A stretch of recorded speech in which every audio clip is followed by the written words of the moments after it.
South Africa's government of national unity has been welcomed around the world. It was a binary option for the ANC. They could have gone with the non-constitutionalists, and that would have been the end of the young democracy, many people believe. But they didn't. They went with the constitutionalists, as though one had been able to predict this. You would have made a lot of money in the markets, because foreign investors are now looking at South Africa and saying, well, maybe it is investable after all. We'll find out if that is a prospect that we can look forward to with Kokkie Kooyman. He's of Denker Capital.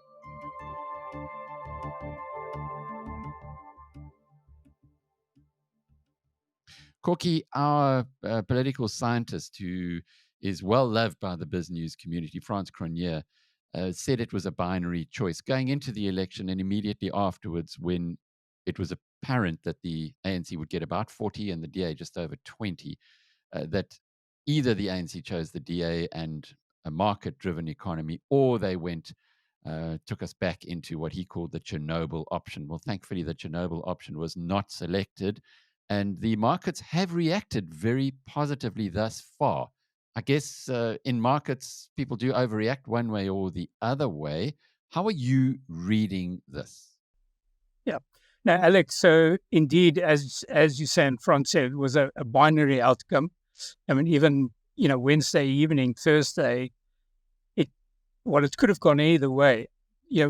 Obviously, we all think that the choice that was made by the ANC, by now President Cyril again, was the right one. And the market's obviously applauding that. But there are many within the ANC who don't believe that. So it was binary. But so you can see, obviously, both local and offshore investors liked it. Money coming in, you can see that in the rand strength.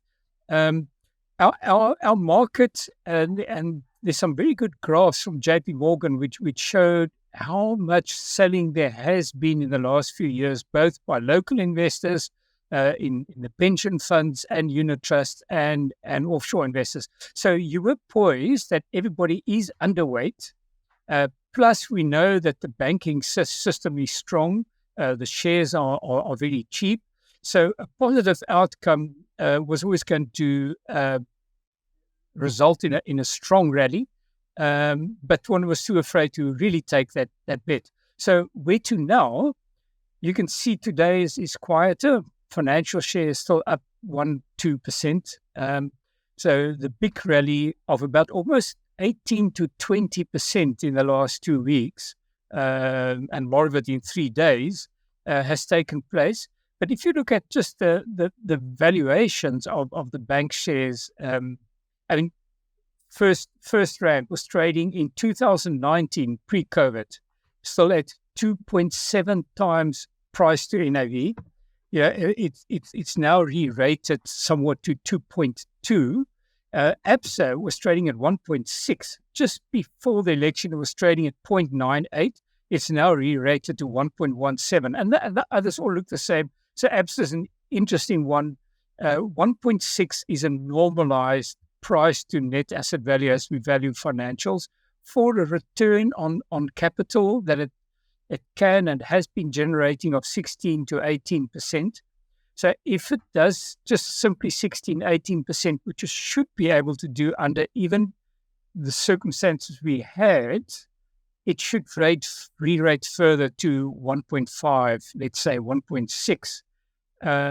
Just going back to 2019. Now, I think as you pointed out beginning, and as the political guys are saying, this is not without risk. So for the moment, the market has said, we're heading in the right direction. And there are so many wins that even if they do nothing, simply money coming back into the country, the rand strength will already ensure a further petrol price decrease, which puts money back into consumers' pockets. Inflation comes down. You get the whole positive emerging market cycle that we had in 2003, similar that we had after Nelson Mandela was elected. Initially, governments have to do nothing. the markets are actually now reacting and will actually put money in consumers' pockets. The extra confidence should be resulting in job creation. And so now the main thing is if the government, the combination of ANC, DA, and the other parties can just be sensible, a lot of it will start happening. The confidence will come back. So just don't score any own goals, and you will already have an improvement. Is that a reflection of how badly the country has been perceived internationally? Yeah, actually, the two, when you said how badly, I thought you were moving in another direction, but there are 2 points there. One is how badly we were perceived. And just by the way, Mexico have just recently, Claudia Sheinbaum has won the election. AMLO's had his 2 terms, but she won. She's fairly socialist.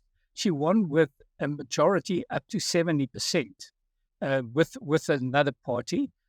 The first thing they started talking about is they want to now use their constitutional majority to change the independence of the judiciary. And what happens? The Mexican peso falls 9%, the bank shares fall 15%.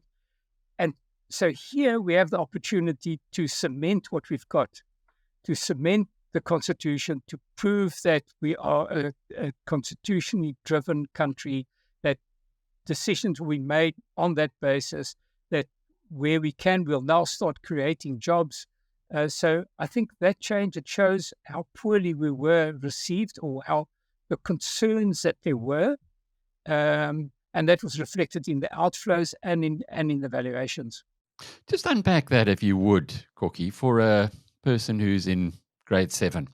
They're saying, well, what is this constitution? Why is it that important that the judiciary is independent and that the politicians can't just make the rules? Because surely we voted them there. They should know what to do. Well, politicians, and let's not get personal here. No, but they get paid and rewarded for doing their job, and generally, if they do a good job, they get re-elected. That's the main goal. But they have a lot of power, and they can make very short-term decisions. So the constitution is there, and similar with the central bank, the independence of your central bank is to make sure that the governing party or parties don't use the power that they've got for the 4 years to reward themselves to the detriment of the country. Now, for instance, decision to change the independence of the judiciary. So what you would do as a party, you would appoint judges that would rule in your favor where there are differences of opinion. Similarly as to what Trump is doing, what Zuma's the time doing, is blaming the judges for judgments that go against him. But the judges must be independent. Similarly, your central bank. If you control the central bank, it's very easy to, for a short while, just let the currency fall, have inflation, but you will initially that is good. People feel better by lowering interest rates. You get elected again, but you have messed up the longer-term fundamental position of the country. And that's why those institutions, the judiciary must be independent, the central bank must be independent, and you must have a constitution which stands above the ruling party of the day. Kleptocrats just love autocracies. They hate the media. They hate the judiciary, because those are restraints on power. But of course, we know that story about absolute power corrupts, and power corrupts and absolute power corrupts absolutely. We know it in South Africa only too well. Yep. It's a fascinating. Mother-led Sessions in our team has been doing a lot of work now just on the Irish changes in 1980 and also Portugal. We're looking at a lot of countries where that made a choice back towards, well, this isn't a move back towards capitalism, but it is a move back to better democracy, more debate when decisions are made, which should lead to better decision making. And we all know what happened in Ireland. It was the miracle of the 1980s and 1990s Similar country like Georgia, even Indonesia, when it moved away from corruption. So there are many examples of, yeah. And the second bad thing, what I thought you were referring to, the South African economy, the consumer has been under immense pressure. Credit has been withheld by the banks because they were too worried about potential bad debts. So, and people have just been too afraid to spend, too afraid to buy new houses. Even you can see that in Gauteng, people can't sell houses.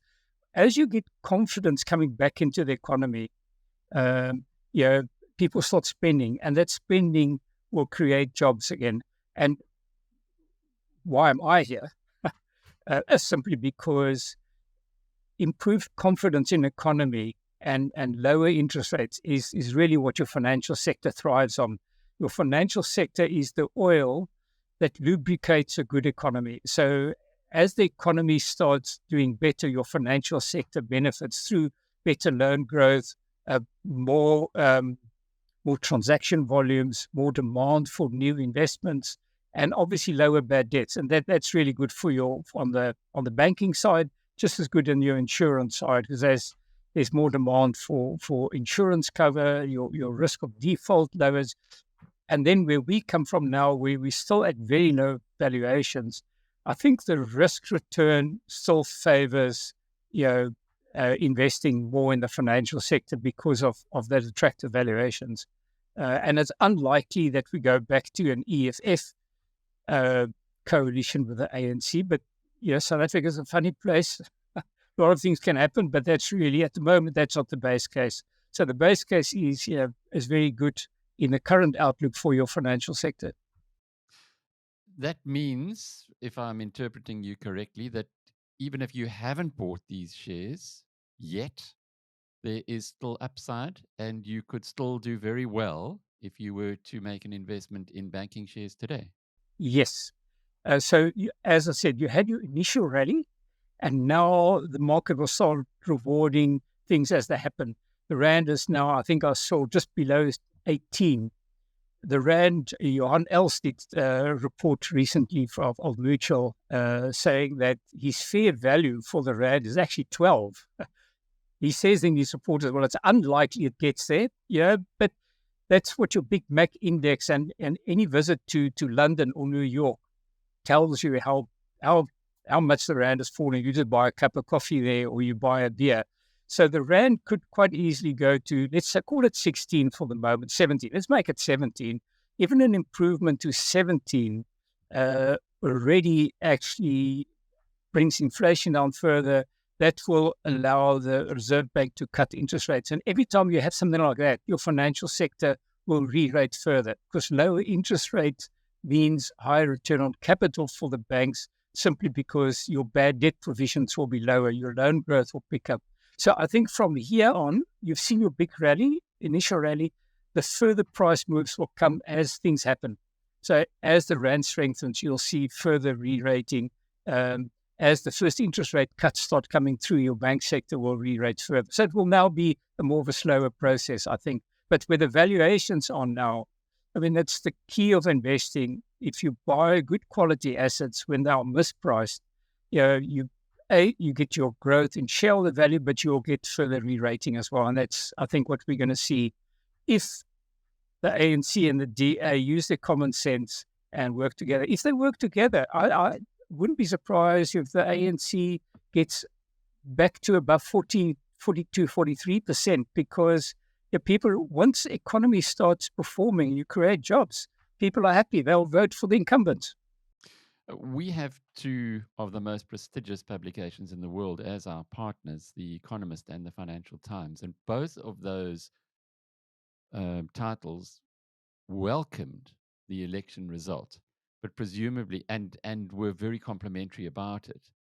But presumably, it'll take a little while for the international investors to digest that news and to perhaps then say, well, maybe it's not a polecat anymore. Maybe we'll have a nibble. Maybe we'll come through. You've dealt in the global markets for a long, long time. How long is that time span before we would see the change in the view of the international investors, given that we're a developing country, we can only grow if we get foreign capital coming in. But there's no other way of doing it. Yep. So it depends on the size of the institution. That sounds like a funny answer. You find that your smaller funds, your smaller investors react immediately. Yeah, like let's say I run my global financial fund, I run the Nedbank Financial Fund. As I could see the reaction to the election and the possible outcome, I pushed all the cash I had immediately into buying SA banks. So, and a lot of my peers and people I deal with regularly in New York and London were sending me emails over the weekend saying, yeah, which shares should we buy? So those guys have already been buying. But now the larger institutions first need to have an investment committee. There's more research that needs to be done.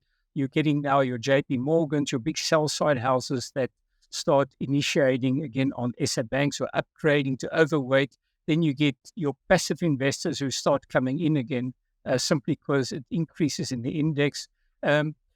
Every telltale sign was when I spoke to banks and insurers a few weeks ago, a lot of them had, up to now, had no interest from foreign investors. So management weren't even traveling offshore because there was no interest in seeing. Suddenly that's changed. Suddenly everybody wants to, they're lining up to see ABSA, they're lining up to see someone, they're lining up. So the interest is back. Now, the size of the institution often determines how quickly they make that decision and how big they make that decision. But the process of interest, as long as we keep doing the right thing now, no own goals, the interest will continue to improve for a while simply because it comes with such a low base. So it's like having a soccer match with a gale force wind behind you, and or maybe a rugby match. It gives you a huge advantage. But if you go and run back over your own try line and keep knocking on the ball, that would take away the advantage. Just for the public, though, how do the public understand that this is not a bad thing? In other words, that you get many of these commentators saying, yes, but the markets shouldn't determine what we do in South Africa, etc. There does appear to be a disconnect with what affects them practically and what some people believe. Yeah. So your socialist view doesn't like the market because the market forces efficiency. So the markets will allocate capital to where the best opportunity is, away from where the poor opportunity is. So whereas the socialist is thinking more of job creation and the effect it has on labor. The market, if a business is not functioning properly, let's say Eskom, it will close it down with the loss of a lot of jobs. And so that's the negative perception of the market. But the market does do at the same time, it will create new jobs for those people at Eskom. And if you have a good management, they will give them training. They will also. But essentially, the narrative is markets are much better at allocating capital and they force efficiencies. I think we spoke a few times on post office, on the post office bank, on just the whole way post office, how Transnet was run. If it was a private run organization, those people who made those poor decisions that let the port slip to where they are now would have been long ago been called in and been fired if it was a private sector company, because the shareholders will hold management to account. A government-led institution just is never held to that same account. So sloppiness, is sloppiness and corruption creeps in. And that's really the difference. So what we've done really, and that's really why the market in short are excited, we've taken a step back from cadre employment, from corruption, from making decisions for where it suits the decision maker's pocket, to at least where there's another party or more parties involved in making those decisions that will allow better decision making and capital to be allocated to where it can create jobs, and where South Africa could grow at a 3-4% GDP rate again as a state instead of its 1%.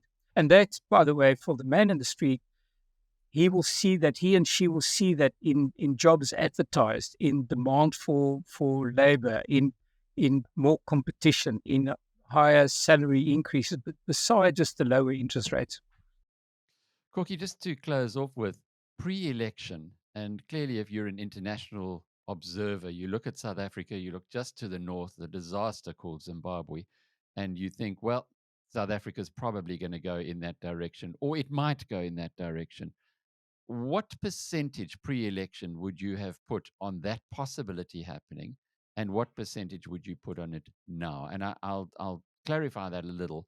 I remember some years ago that Yanni Mouton from PSG said at the time there was a lot of negativity. He said, I put no more than 10% chance of South Africa going the Zimbabwe route.